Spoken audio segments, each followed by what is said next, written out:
Hey boys and girls, Brucey here. Just going to give you a quick demo of worldizing a sound. This is a technique which is used quite a lot in sound design, where you take the sound of, well, of anything, and then you reroute it out into a space, so you're getting air into the sound and it's giving it some organicness, it's giving it life, it's actually physically moving air particles and making it sound very different. You're also in a sense including the reverberation of the space that you're recording in it. You can also think of it very similar to reamping a guitar signal, where you take a dry or a de-eyed guitar signal, then you route it back out of the desk into a different amp to give a different sound, which is also another technique. So what I'm going to do here is I'm just going to use a pad sound. I've kept this quite simple for the time being, just because my computer doesn't particularly like doing screen capture and audio at the same time. So I'm just going to record this pad sound here. I've got a pad, just a normal pad from the retro synth in Logic. Here we go.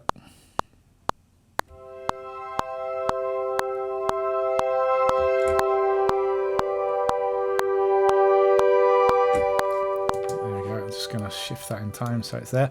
So nothing exciting, just a pad. So how can I give that life? Well, of course I could just send that out to a bus and add some just add a bit of reverb. Any reverb will do if I can find it. Let's just add a bit of Space Designer there, whatever. Let's try it.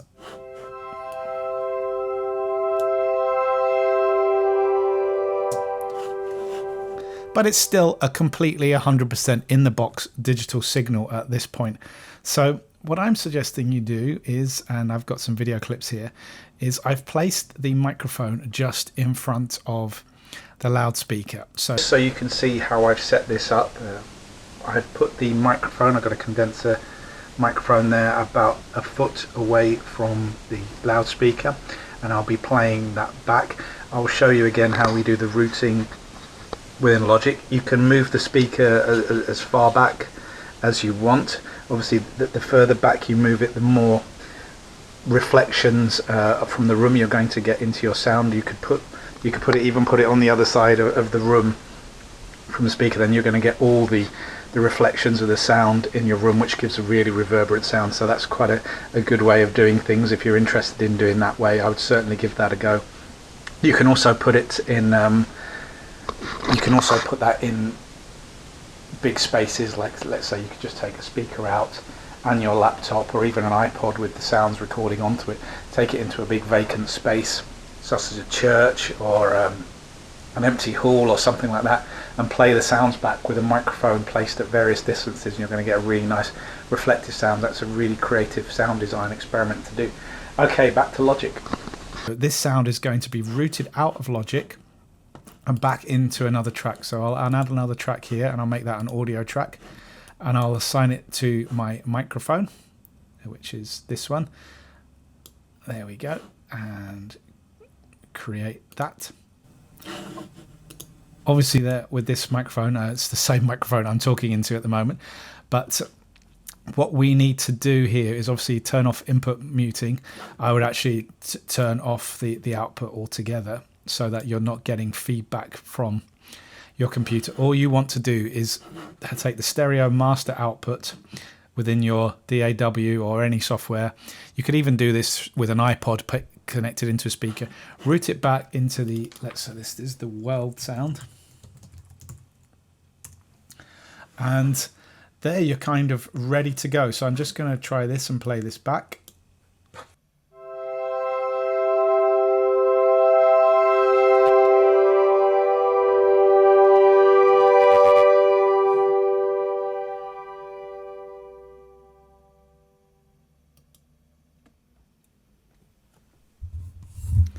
So there we go. This is my synth sound and this is my world sound. So this is the sound of my studio. And let's have a quick listen to what that sounds like.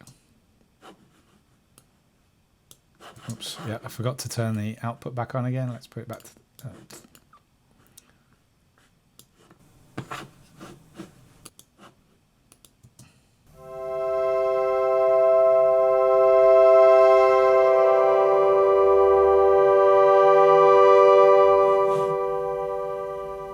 Well, apart from hearing around me, it's a very different sound that I've got there. You can obviously hear me moving in the background. The secret there is to being quiet. But you've got this sense of you've got this sense of real space, real air molecules.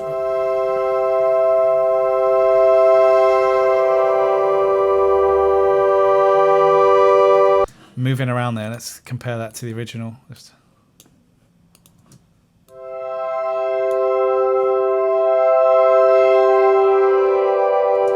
I'll blend the two together now, which is a nice thing to do.